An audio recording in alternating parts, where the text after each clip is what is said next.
Assalamualaikum warahmatullahi wabarakatuh.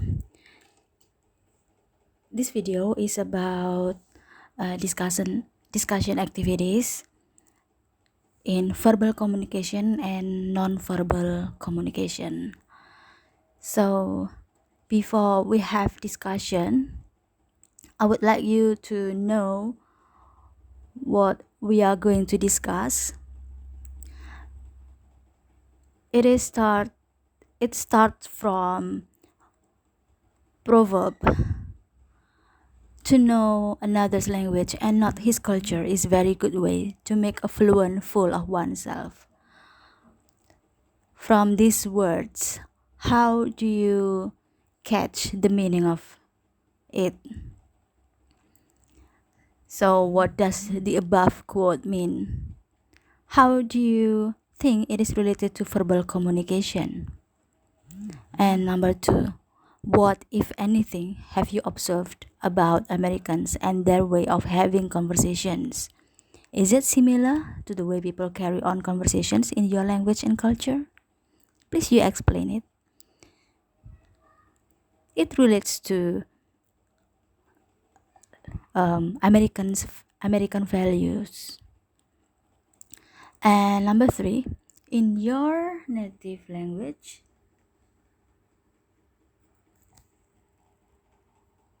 is it considered accepted for people to interrupt each other when talking? Or do people wait for others to finish what they are saying? What are your observations of Americans regarding interruptions? In this case, you compare logically to your culture. Is it accepted for people to interrupt it or do interruption? And now we go to pre-reading vocabulary. Before we respond to the situation, in this case is discussion, I would like you to know the definition. The one is versus another. Heated conversation. Is conversation characterized by argument, loudness, a rapid exchange of words, and interruptions? It versus to hesitant conversation. Is conversation characterized by politeness, indirectness, pauses, and a lack of interruptions? So, in some cultures, heated conversations are considered disrespectful and more hesitant. Polite styles of communication are preferred. In other cultures, people think life is boring unless they can get involved in heated conversations. Can you make any generalizations about the preferred styles of communication in your culture? And the second one is about direct communication and indirect communication. Direct communication is a style of talking in which speakers did not avoid issues, they get to the point. While indirect communication is a style of talking in which speaking tend to avoid issues, hesitate, and talk in circles. And sorry. And so in this situation, can you make any generalizations about mainstream American style communication? Does it seem direct or indirect compared to yours? Okay, now we go to number 3. How do you respond to this situation? Conversation structure. The way people converse, the pattern of their conversations. So it is said that the structure of a good American conversations is like a ping pong game. What do you think this means? And number 4 is definition of a judgment. We have here is an opinion, thought, or critical conclusion. And In this situation, why do people judge others incorrectly? How do different cultural styles of communication contribute to people's misjudgments of each other? Now we go to conversational activities. Talking about, before we go to the situation again, we have language style here. In English, as in other languages, the types of vocabulary, structure, and tone used in conversation vary with the situation. Compare the ways that a request may be made. Look at the vocabulary used and the length of the sentence in each of the following examples. So, in these examples, you can consider what do you use when you communicate to person formally, informally, and semi-formally. We use formal. It's about when you ask someone to show you the way. I'm sorry to trouble you, but could you please tell me where the library is? This sentence it it uses modal, the modal of could. Okay, it indicates formal. And you can also use would. Would you be so kind as to tell me where the library is? And if it is semi-formal, where is the library, please? Or you can use informal. It depends on the person you meet, right? Where is the library? You can ask like this to kids, for instance. Yeah, it's okay to kids you meet. Now we go to talking about learning different styles. In a second language is not always easy. It is necessary to know how to vary speech according to situations. Read the following situations and respond to each one appropriately. Okay, now I have some situations here to be discussed. Number one, there are discipline problems in one of your university classes. Students are talking all the time and you can't hear the professor or concentrate on the subject. You feel you must say something about the situation to your professor. You also want to tell a friend who is not in the class. By this situation, I would like you to respond this question. What would you say after class to your professor? And what would you say to the friend? And the second situation is you need some money and you are considering asking either your parents or your friend for a loan. How would you ask your parents? And how would you ask your friend? And now we go to number 3. You have just read an excellent article written by a student you know and a professor whom you don't know very well. You would like to compliment both of them on their well-written article. So, in this case, what would you say to the student and what would you say to the professor? And look again at the above 3 situations and determine how you would respond in your own language. Are there formal and informal ways of expressing yourself in your language? What words or grammatical constructions indicate formality and informality? Which situations call for formal speech and which call for informal speech? Now, let's take a look again to let's continue to the initiating and maintaining conversations. Initiating and maintaining conversations are necessary skills when one is learning a new language.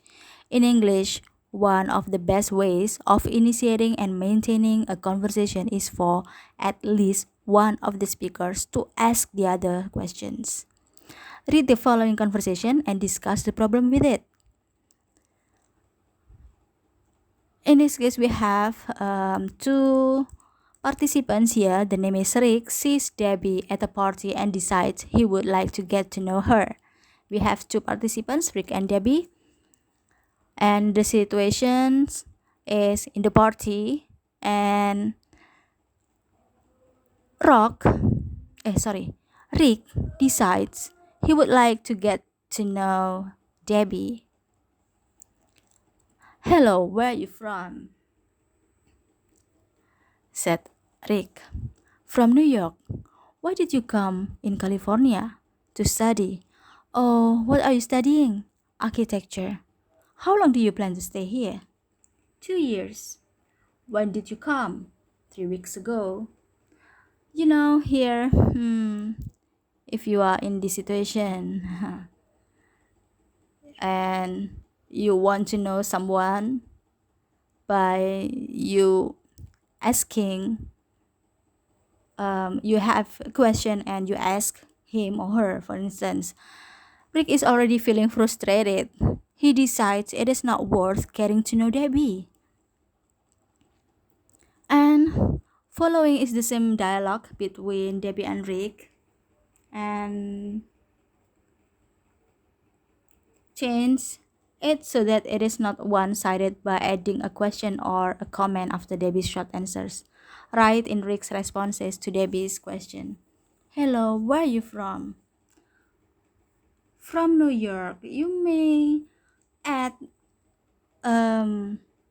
information about your experience, for instance, the experience of the place you visit right now. In this case, Debbie visit California, right? You can see there in the next question delivered by Rick from New York, and you may add some information from here. And then Rick here is responding or responds Debbie, "Why did you come to California?" Yeah, respond of what Debbie is saying in the blank words here. You may add it by yourself if you are as Debbie, and you may also guess what Rick's answer by to respond Debbie's, and to study, and you may add this information. It's up to you what it's up to you. You may imagine that what Debbie is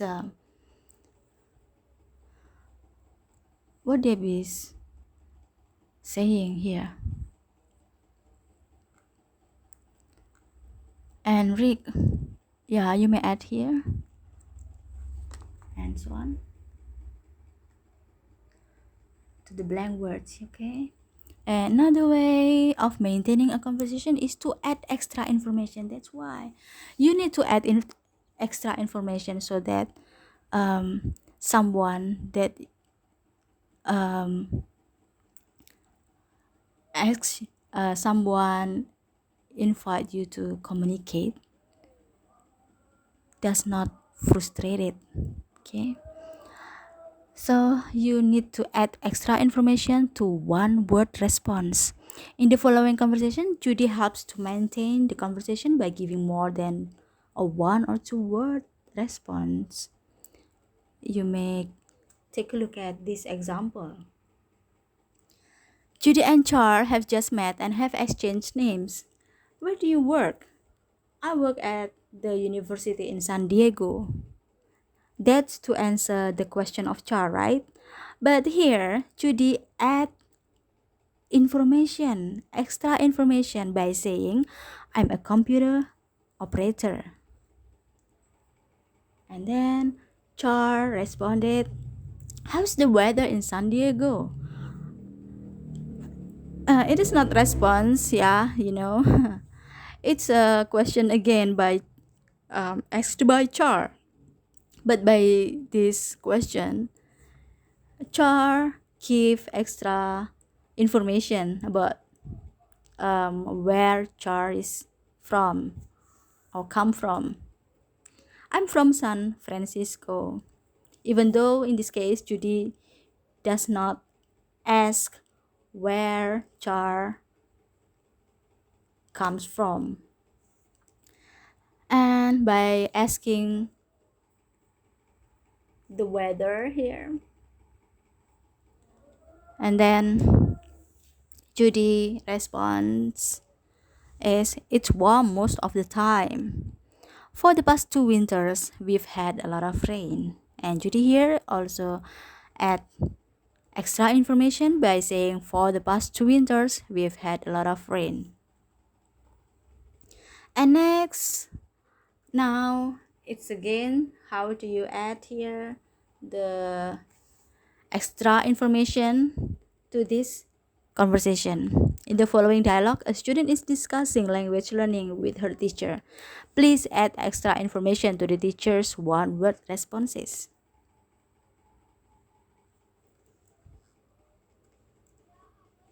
And now in this questionnaire, I have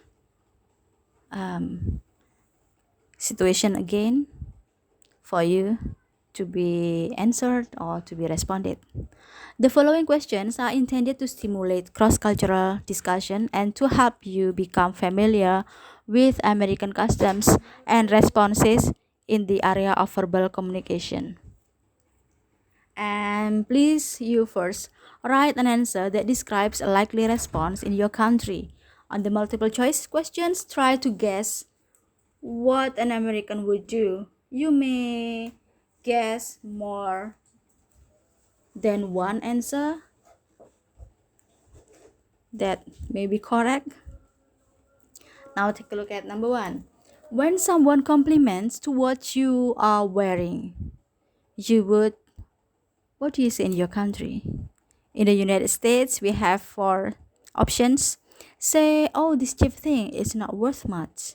And B, give it to him. And C, say thanks and smile. And D, say, would you like to have it? And now we go to number two. It is not considered appropriate to give compliments to in your country. What your response here? And in the United States, we have four options. You may use four options too to answer what do you say in your country. A woman about her husband, a man about his wife, a couple about their child, a doctor about his or her salary. And we go to number three. To which of the following statements would you respond, thank you? What do you say in your country? You may write by your words or you may choose four options if it is suitable. You are a clever person. Let me open the door for you. Your face is beautiful. Please accept this gift as a symbol of our deep friendship. Next, we go to number four. Someone who wanted to criticize the behavior of a fellow student would, what do you say in your country? And in the United States, we have four options. Three options here. Say something to the student in front of the class, or tell the teacher to speak to the student and speak to the student after class.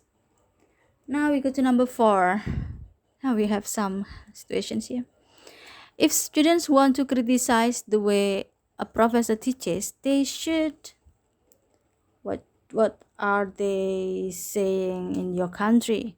And in the United States, go directly to the dean of the department or ask the professor for an appointment to talk about the class, or go directly to the professor office with several other students and state the complaint or complain to the professor during class time. Okay, now we go to number six. What would be polite way to evade a question that you don't want to answer? What do you think of the government in your country? In your country, what do you say? What people say usually. In the United States, you may choose four options. It is none of your business. I refuse to answer that question. That question is inappropriate, so I can't answer it. Oh, I don't know. I'm not very interested in politics. Okay, now we go to number three. Sorry, seven. If someone uses a foreign word or phrase you don't know, you might what he say, and in the United States, what they say please repeat. Say I'm sorry, I didn't understand what you said. Could you please repeat the last sentence or word? Say nothing and pretend that you have understood. Or say excuse me, but what does the sentence or word mean? Okay, number eight. If someone gives you directions in a second language so quickly that you don't understand, you might respond, what do you say in your country?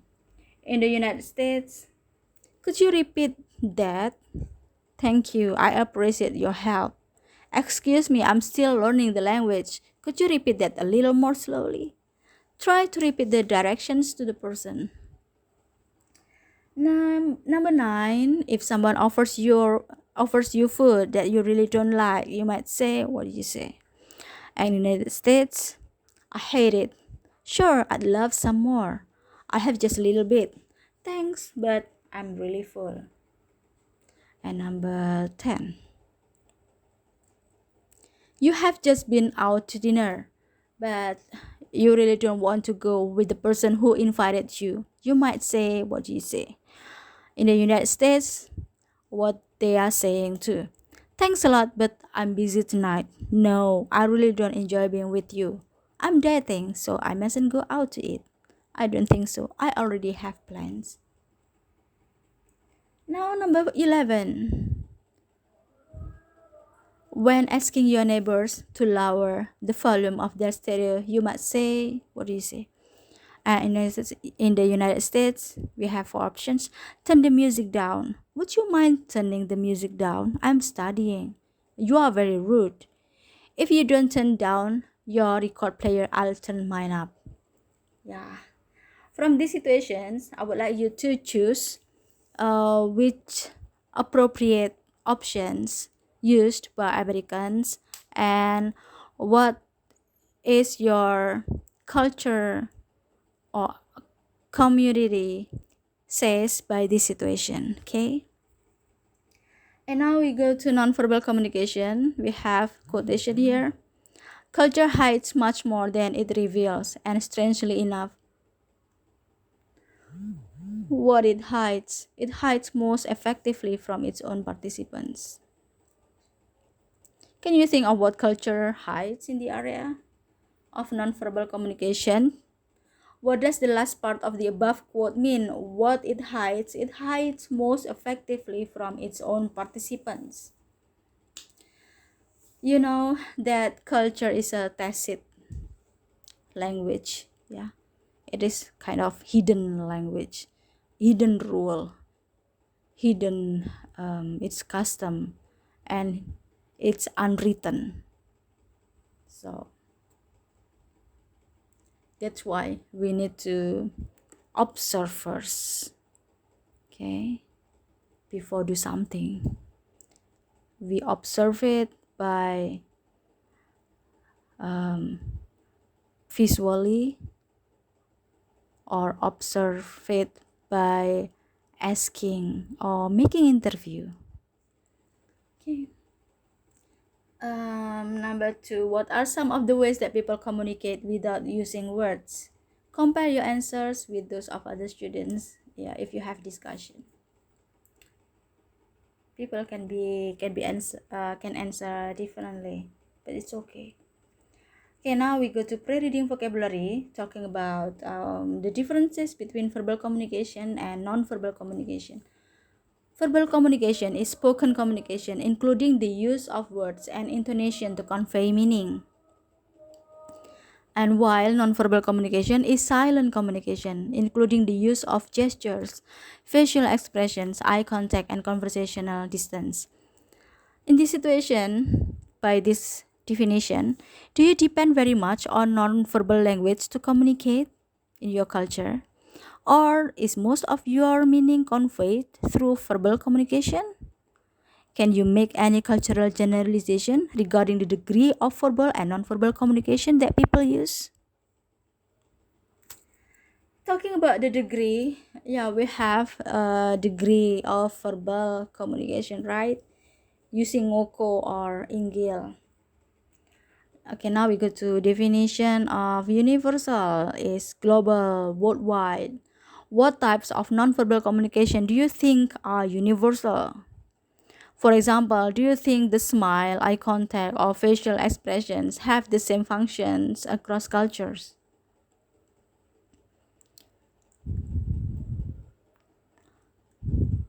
Now we go to the next.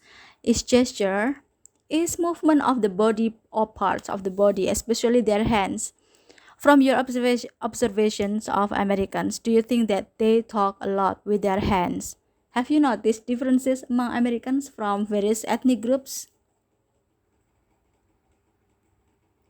And now I have um, the table of description and opinions that I want you to decide or identify which one is description and which one is opinion. Okay, there are several ways of making observations. One way is simply to describe what you see. Another way is to give an opinion or make a judgment about your observation. For example, men do not maintain frequent eye contact with each other. It's description. Men do not seem to feel close to each other, and its opinion. And after each of the following statements, please check either description or opinion depending on the type of observation made. And please you write in the on the table of description opinion with the numbers of sentences. Okay, we have some, how many? We have eight. Yeah, we have eight situations to be identified. Number one, the woman was aggressive because she stood close to the man. Number two, the two men embraced each other 2 times before leaving. Number three, the woman stood 3 feet from the man. Number four, they are superficial because they smile at each other even though they are strangers. Number five, their farewell was cold because they didn't touch each other. Number six, the two women walked arm in arm for an hour. Number seven, because fathers and sons do not hug, they do not love each other. And number eight, this teacher did not stand near the children. And we have a multiple choice questionnaire to be chosen, which are suitable. The following questions are intended to stimulate cross-cultural discussions and to help you become familiar with American customs and responses. First, write an answer that describes a likely response in your country. On the multiple choice questions, try guess what an American would do. More than one answer may be correct. Number one, signaling a waiter is done by what is? How do you give signal to a waiter in the restaurant? And in the United States, what what they usually do: snapping the fingers, whistling, raising one hand briefly, or saying waiter and gesturing to him. You may choose also to four options here. And number two, how do people end conversations non-verbally in your country and in the United States? You may choose they look at their watches, they look away. They look away from the speaker abruptly, they back up slowly, or they stop talking. And number three, the best way to get a teacher's attention is to what? How do you answer it in your country and also in the United States? Snap your fingers, raise your hand until the teacher calls on you, raise your hand and lower it when the teacher notices that you have a question, or call out the teacher's name. Number four, When you are being introduced, what do you do in addition to speaking? For instance, what do you do with your hands? You may choose the four options here: shake hands lightly, or shake hands formally for a few seconds, shake hands until the introduction is completely finished, or shake hands and then bow. Number 5, when you are being introduced, what kind of eye contact do you use in your country and in the United States? Make direct eye contact or avoid eye contact, make eye contact and then quickly look away, or make eye contact and then look at the floor. Number 6, non-verbally, how would you get the attention of a busy secretary in an office in your country? What do you say, or what are you doing?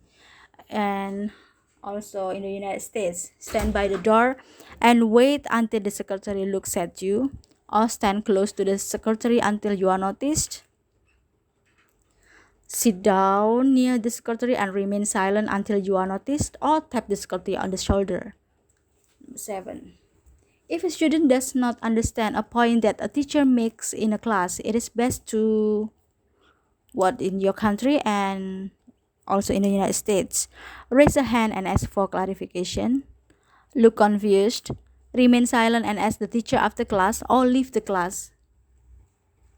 And next, how do you motion to a person to come to you in your country and also in the United States?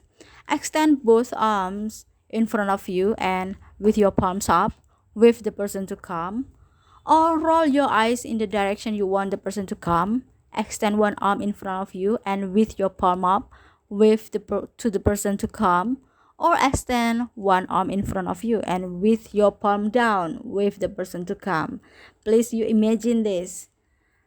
Okay, thank you for your attention, and please give your response to these situations to be discussed. Thank you. Assalamualaikum warahmatullahi wabarakatuh.